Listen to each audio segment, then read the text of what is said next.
It began with a letter. No stamp, no return address, just my name in looping gold ink, resting at the foot of my door like it had been delivered by memory itself. The paper was heavy, velvety to the touch. Inside, a message, written in the same ink. You've strayed too far. Return to the pivot. No signature, no explanation.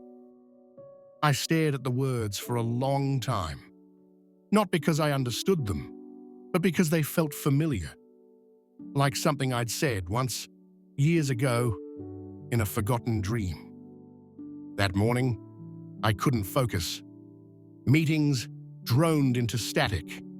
Emails blurred. I kept checking the envelope, rereading the same 7 words.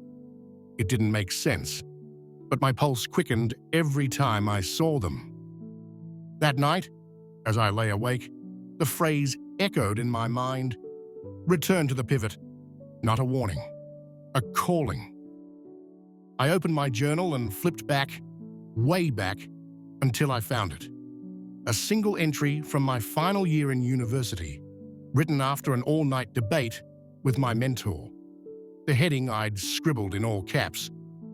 Pivotal moments are choice disguised as routine. The entry outlined a theory that our greatest life shifts come dressed as ordinary days, that somewhere in every routine there's a hidden moment, what I called the pivot, where a different action could launch an entirely new trajectory. I'd forgotten I wrote that, but now I couldn't stop thinking about it. So I tried something. The next morning, I set a timer for 20 minutes. Instead of checking emails, I sat on my floor with an old keyboard I hadn't touched in years. Not for music, just to feel the keys. They clicked beneath my fingers like they remembered me.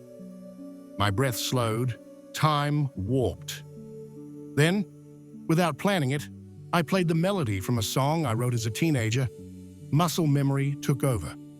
And just like that, something old returned. Not skill, not passion. Identity. I began to wonder, how many pivots had I stepped over? That evening, I created a wall in my apartment. Not with drywall or bricks, but with string, photos, post-its, receipts, artifacts of timelines abandoned, a map of almosts, the novel draft from 2014, the business plan from that startup night, a travel ticket I never used, love letters never sent, audition flyers, volunteer emails, skills I'd Googled but never pursued, each item a pivot unclaimed. And I stared at them all. That's when I noticed the pattern. Every 3 to 4 years, my life circled back to the same tension. Security versus risk, logic versus wonder, the constructed versus the creative. And each time, I'd chosen stability. The letter wasn't a message from someone else. It was a breadcrumb trail from a past version of me, one who had finally found a way to shout across the timelines. I decided to write back. I drafted a reply and tucked it into the same envelope, slid it under the door, and waited.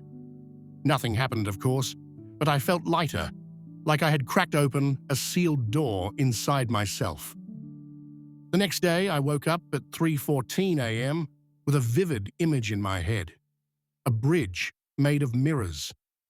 On each step, a reflection of a me I'd left behind. I sketched it before the image faded. It didn't fade. In fact, over the next week, I dreamed of the bridge 5 more times. Sometimes I was halfway across. Sometimes I hesitated at the first step. And once, I ran backwards as one of the mirrored selves cried out. But the last time, I made it to the end. And at the end stood someone, a version of me I couldn't quite place. Familiar, taller, eyes steadier.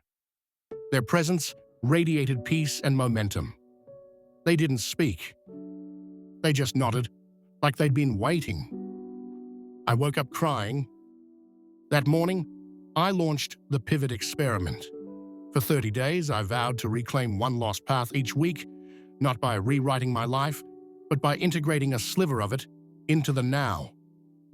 Not regression, reintegration. Week 1. I joined a street photography class. My old camera still worked. I started seeing details I'd trained myself to ignore. Light, refracting through glass, the stories behind wrinkled brows, laughter caught in freeze frame. Week 2. I emailed the non-profit I'd almost volunteered for and offered to redesign their entire brochure. I didn't ask for anything, just gave. Their gratitude floored me. They featured it in a newsletter. A donor reached out asking for a meeting. Week 3. I hosted a tiny house concert in my living room. Just 6 people, most of them strangers. I played the song from the keyboard, now refined into something haunting and warm. One guest asked if I'd release it. Another filmed and uploaded it. Week 4. I walked the neighborhood, but I almost rented that studio. The space was gone, but I stopped in a nearby cafe and overheard 2 people talking about a vacant loft for creatives. I wrote down the contact. I haven't called yet, but I might. Each of these actions, tiny pivots, didn't derail my life. They deepened it. It felt like adding brushstrokes to a painting I thought was finished. And something strange happened. I stopped feeling fractured. For years, I'd felt like I lived in echoes, like a hollow shell, shaped by what I hadn't done. But now, every rediscovered path was feeding the whole. I wasn't choosing one life over another. I was braiding lives into one. The ripple effect reached others. Friends started calling, asking what had changed. One colleague told me she quit a toxic job after watching my transformation from afar. My brother, who hadn't painted since high school, sent me a photo of his first canvas in decades. This wasn't about going viral. It was about going inward and watching the echoes inspire others outward. Last night, I found a second envelope, same handwriting. This time, inside, was a mirror. Small, circular. On the back, one line. Are you beginning to remember who you were before the world told you to forget? I stood in front of my bathroom mirror, holding the smaller one, and for the first time in years, I didn't flinch. I smiled. Because now, when I look into a mirror, I see all the lives I might have lived, woven into one present reality that finally feels like mine. The pivot isn't one big leap. It's every moment you decide to return to yourself. And maybe that's the real secret. Maybe we're not meant to live just one version of our story. Maybe we're supposed to gather them all, thread by thread, and become something richer than even we imagined. If you're holding on to a path you walked away from, it's not too late to turn back and retrieve what was beautiful. Some doors never close. They just wait.